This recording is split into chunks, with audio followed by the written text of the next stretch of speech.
this edition of Coffee with the Candidates, featured guests are Arkansas Surgeon General Greg Bledsoe and Arkansas Attorney General Leslie Rutledge, candidates in the primary election for Lieutenant Governor. Hi, I'm April, and welcome to this segment of Coffee with the Candidates. We're coming to you from our studios in downtown Hope, and who I have with me today is Arkansas Surgeon General Greg Bledsoe, candidate for Lieutenant Governor. Thank you for being here. Oh, it's a pleasure. Thanks for the invitation. So, to get us started, can you give citizens a definition of the role of Lieutenant Governor? So the Lieutenant Governor presides over the Senate and then fills in if there's an issue with the governor or the governor goes on to a different office. And so people can kind of think of it like the vice president of the state. So there's not a lot of authority to appoint people or anything like that, but you do fill a crucial role in case there's an emergency. Okay, thank you. Well, let's let everybody know something about yourself. Tell us a little bit about your background. Well, I grew up in the town of Rogers, Arkansas, and then I went into healthcare, and I did my training mainly at UAMS. I did 7 years at UAMS, and then started my career in global health. And I've done medical missions trips as a kid. I went to Johns Hopkins after UAMS. I was on faculty there for a few years, and they sent me all over the world. So I've been to almost 60 countries. Oh. And I worked with the Secret Service, worked with former President Clinton when he was traveling in Africa for 2 weeks, and then I was on the advance team for George W. Bush. So I got to work with those guys quite a bit, and came back and started a medical education company, so I'm a small business owner. And I really, that was the hardest thing I've ever done, actually. Yeah, starting a small business and working, trying to keep that going during the recession was incredibly difficult. So I have a lot of empathy for small business people. And then in 2015 became the state surgeon general. And what a lot of people don't realize is that I still practice medicine. So I'm the state surgeon general, but I practice as the medical director of the emergency department in Russellville, Arkansas. Okay. Yeah, so do quite a few things, but all in the private sector. I'm not a politician. I'm a physician, and I just love the state of Arkansas. Well, that's a good segue into the next question. What experiences do you think have prepared you for public office? Well, I think that's a great question. If you talk to most political candidates, they talk about their long number of years that they've had in elected office. And I just think a background in politics is probably the worst preparation for a higher office. I really think that the best preparation for higher office is significant experience in the private sector. We've got enough politicians. What we need are business people, we need moms and dads, and just what I call normal Americans, normal Arkansans, to be involved in the political process. And my background is unique. I'm a physician, I'm a small business owner. I have, in addition to my medical training, I have an MBA, a business degree, and I've worked with small companies and done economic development in some areas. And I just feel like we could be doing a lot more as a state, and my background in the private sector, being a physician and not being a politician, is an advantage, especially when I'm running against mainly career politicians. Okay. Well, what or who inspired you to enter the election? It's interesting. We had some people that came and talked to us about a year before COVID and said, you should consider running for lieutenant governor because it's going to be an open seat. There's no incumbent. And they said, with your background in the private sector and the fact that you're not a politician, we need people like you in government. And I talked to my wife a lot about it, and it was kind of funny when I first approached my wife and I said, what do you think about this? She said, that's a terrible idea. And, she said, why would anyone do that to themselves? You've got a good job. You don't need the job. Why would you subject us, and yourself to that? But what really happened was during COVID, like a lot of people, I started taking a lot of meetings from home. And in our little house, my wife would sometimes be off camera doing things. And she came to me about 2 to 3 months into the COVID pandemic and said, I've been listening to some of your meetings, and a lot of the people that you're meeting with are government people who've never done anything outside of government. And she said, I can tell that there's a real value in what you bring to the table, and our state needs that. And she was really the person that encouraged me to run. So it was really my wife's encouragement that sort of pushed me over and thinking about this more seriously and actually throwing my hat in the ring. Okay. Well, should you be elected, are there any certain issues you're most concerned about? Sure. I think the biggest thing is we've got to lower taxes. I mean, we're competing with Tennessee and Texas, neither of those states have an income tax. And I talked to a lot of business people across the state, and they say that it's the tax system that we have in Arkansas. It's antiquated, it's old, it's really left over from one-party rule from 100 years ago from the other party that had control, and we need to be doing more to reform it. I'd like to get the income tax down to zero. I think that's probably the number one thing before the state. state. Lowering the taxes, getting government off the backs of people, helping stimulate the economy would be a huge benefit to the state. And a close second behind that, I think, is the school choice issue. Now, I know that in rural Arkansas, we have to be careful with how it's implemented because in some parts of the state, there's only one school.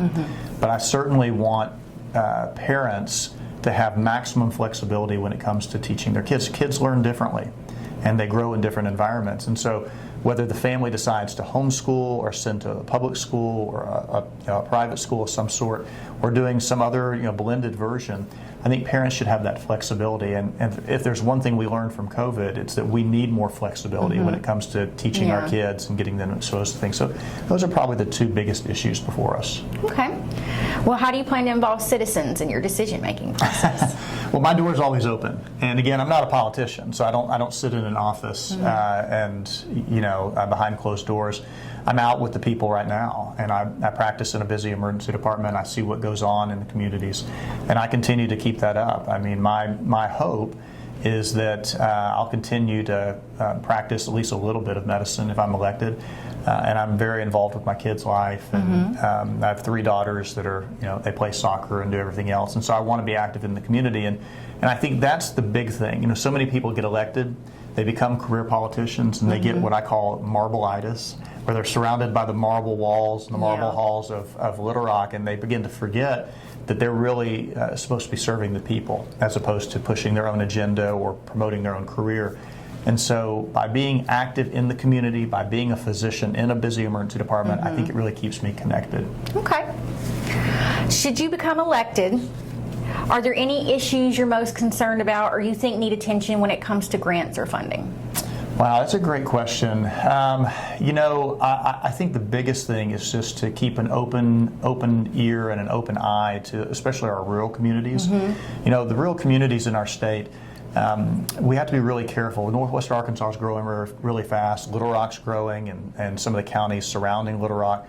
But if we're not careful, the rural communities are going to be left behind. And so what I want to make sure is happening is that we're getting equal play for the rural communities in the capital. And that includes things like broadband. That's a big deal. We've got to get high-speed broadband to our rural communities. We also have to figure out a way to do more economic development in our rural communities because we're losing population in some of these beautiful parts of our state because there's just not enough jobs. And so grants and funding from the state that can accelerate or encourage investment into our rural communities is a big, big deal. And as I talk to people around the state, a lot of older folks in particular are worried because they've seen the populations in their towns contract as opposed to grow like or in other parts of the state. So where the state can help out, where we can do grants and funding, that's what we need to start doing. All right.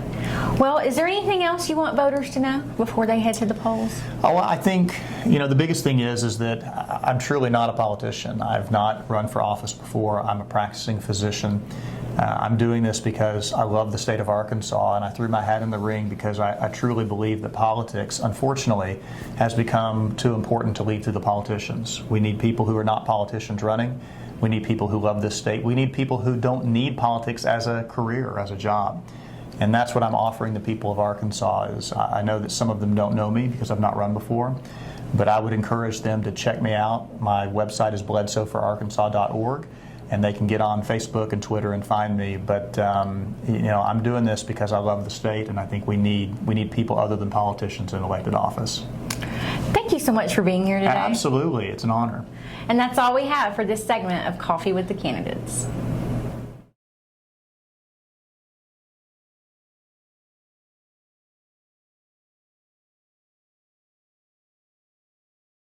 Hi, I'm April from SWART Today, and welcome to this segment of Coffee with the Candidates. We are coming to you from the studio in downtown Hope, and who I have with me today is Attorney General Leslie Rutledge, candidate for Lieutenant Governor. Thank you for being here today. Well, thank you. It's always exciting to be here in Hempstead County and in Hope, and I just hate that we're not getting to eat some good, delicious watermelons this trip. Know. But can't beat donuts and coffee. Thank you.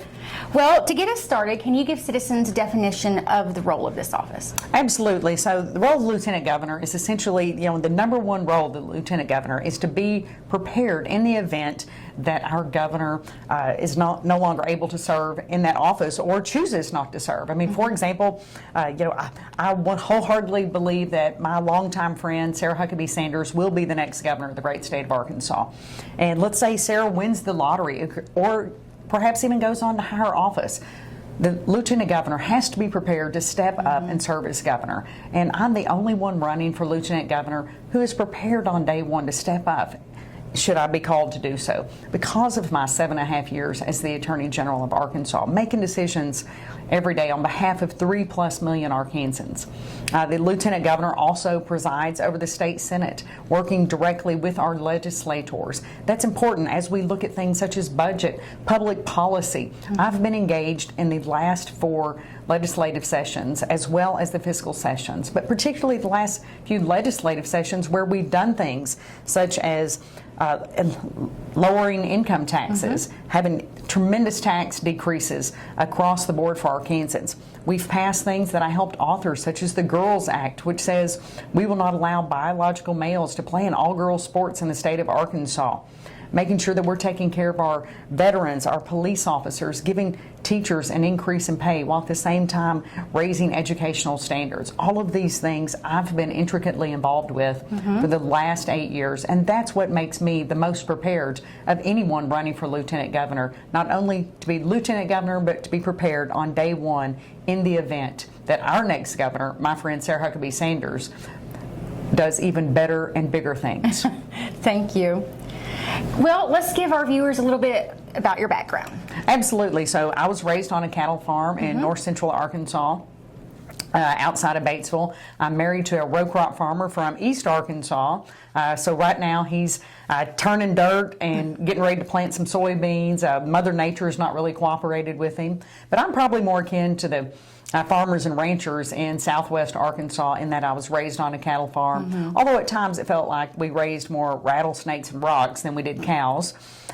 However, it really gave me such a great basis for my life, and that hard work, all of those good Christian values being instilled in me by my parents. My dad's a retired lawyer and judge. My mom taught elementary special education for 34 years, so she has the patience of Job.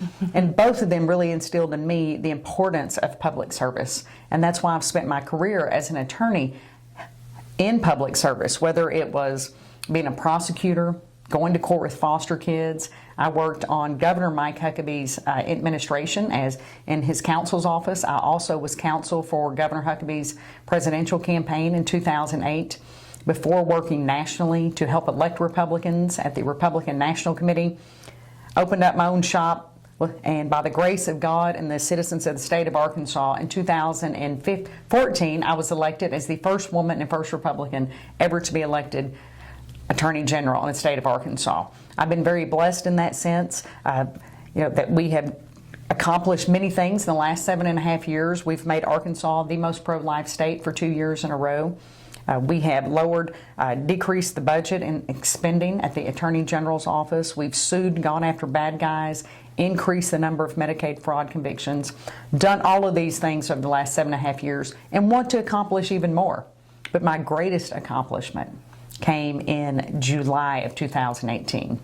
In July of 2018, I gave birth to our daughter, Juliana Carroll. Congratulations. Thank you. So she is 3 years old, now getting ready to turn 4. Has an incredible vocabulary. Sometimes it shocks me. The other day, she likes to dig in the dirt, and this is something I say to her, but to hear it back from a 3-year-old, she says, "Mommy, I need to go outside and do some therapeutic digging." Because sometimes I just like to garden and get my hands dirty and get out there, and so she needed to go outside and do a little bit of the same. But when I saw her for that first time, like so many of your viewers, when they become parents, when you see that baby for the first time, you know exactly how much God loves us. It made me a better person. It made me a better Christian. Made me a better Attorney General. And with the people of Arkansas and the good Lord willing, it will make me a better Lieutenant Governor for the great state of Arkansas. Well, thank you. That's kind of a good segue into the next question. What or who inspired you to enter this election? Well, I've had the honor of serving as the Attorney General for the last 7.5 years, and so I want to continue serving the people of our state because I know that we can accomplish so much more as a state. I get tired of being told that we are 46 in this category or 47th in another category. I have a slogan that I want to make Arkansas first. And we can do that. And we've already done it, as I mentioned, by being the most pro-life state. We're the #1 rice producing state in the United States of America. We produce over 50% of the rice consumed all across the U.S. Our farmers and ranchers, our timber, our beef, our cotton, soybeans, all of these areas. Agriculture is the #1 industry. So don't tell me we can't be first in other things, such as tax reform. I know for your viewers in Southwest Arkansas and Hempstead County and Little River, and we all want to have that same no individual income tax that the state of Texas does. But we need to have that across the state of Arkansas. This will not only allow us to compete with Texas, but to be able to beat Texas in categories, to grow jobs in the southern part of the state that we are desperately needing. We also need to have more access to rural internet and broadband. Our kids and our education levels, as well as industry, needs that.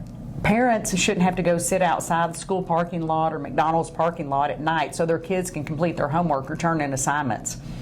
And that's why we have to have more access to rural broadband to also sell our goods and services. When it comes to education, I'm a huge proponent of we've been telling kids wrong for too long, in that we've told them you either go to college or you go to jail. Well, that's a terrible plan to be on. We need more young people leaving high school with a skill set so they can go to work, so they can raise their own families. We need young people leaving high school having a certificate in being a plumber, an electrician, a machinist, a mechanic, a nurse, all of these skill sets that they could leave at 17, 18 years old and go immediately into the workforce.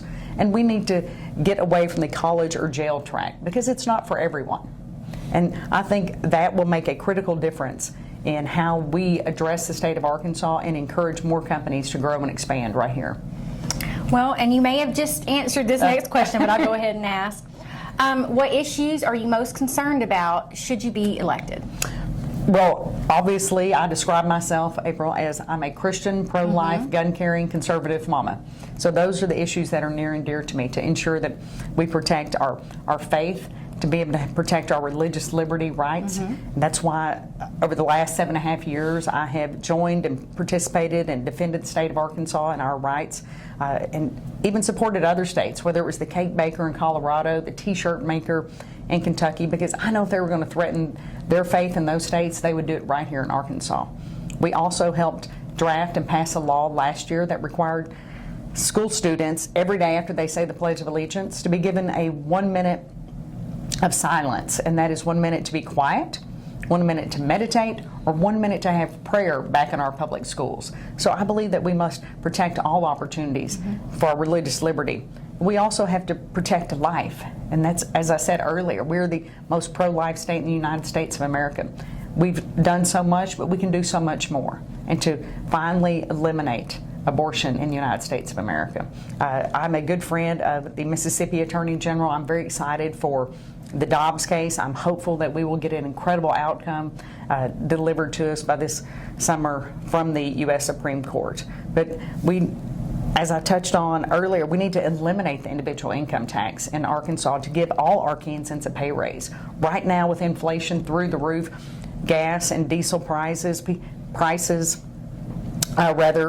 people are having to sacrifice even more than ever before to be able to drive their kids to those soccer matches, to be able to get to work. I know for my husband, and again, he's a row crop farmer, a soybean farmer. Last year, he was paying $1.85 a gallon in diesel to haul his beans to the mill. Well, this year, diesel is going to cost over $5 a gallon.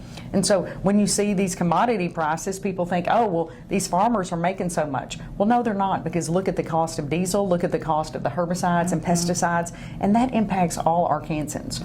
We see it at the grocery store. We see it at the pump. So we've got to continue rolling back those regulations. We also want, as I said, want to make sure we focus on education, educating our young people to give them a career path. There's so many great things that we can do in the state of Arkansas, and we have done so much, but I'm hopeful that with a Governor Sarah Sanders and a Lieutenant Governor Leslie Rutledge, we're going to do that much more. Thank you. How do you plan to involve citizens in your decision-making process? Well, every year I go out and travel across the state, and I have traveled to all 75 counties a number of times, 5 or 6 times since I've been the AG, meeting with people face-to-face in what we call Rutledge roundtables. And this gives folks an opportunity to talk to me directly.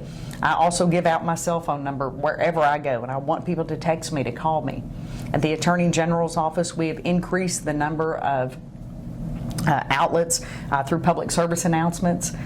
Prior to the pandemic, we would get 200 to 300 phone calls a week. Now we get 2,000 to 3,000 phone calls a week. In 2021 alone, we helped over 110,000 Arkansans that called our office or reached out to us. So we want to hear from people, and I believe in that personal contact. I hated it. I mean, we all did during the pandemic because we lost friends and family and we couldn't have activities, but I like having eyeball-to-eyeball conversations. I think people are much more honest and open when you're sitting down, breaking bread, having coffee and donuts with each other, than if they are simply, if they send a message, whether it's to my campaign or to the office, I tell people we need to write them back. We need to call them back. They need to hear from us because they need to know that someone is listening to them. Yes. Well, our last question. What areas do you think should have the most attention when it comes to grants or funding should you be elected? Well, there's so many great needs in our state, but as we look to our highways, to our educational system, to make sure that we have opportunities for young people in those the colleges and universities that are working with our junior highs and high school to get more kids into the workforce when they leave high school, I think those need funding. I worked in the foster care system for a while, and I saw the great need, and that's only increased. There's so many needs across our state, but I think those are probably some of the ones that hit home immediately. My mom's, like I said, a retired school teacher. We need to make sure that we're getting more folks into education. But we need to hear from the citizens of Arkansas.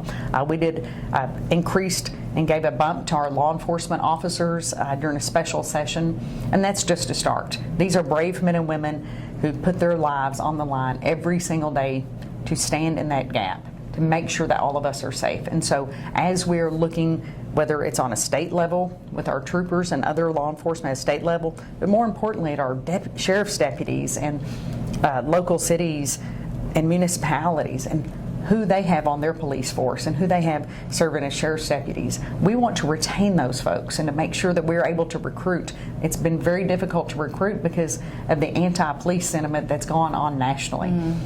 I know, however, in Arkansas that there is no tolerance for a defund the police movement, that we defend the police in the state of Arkansas.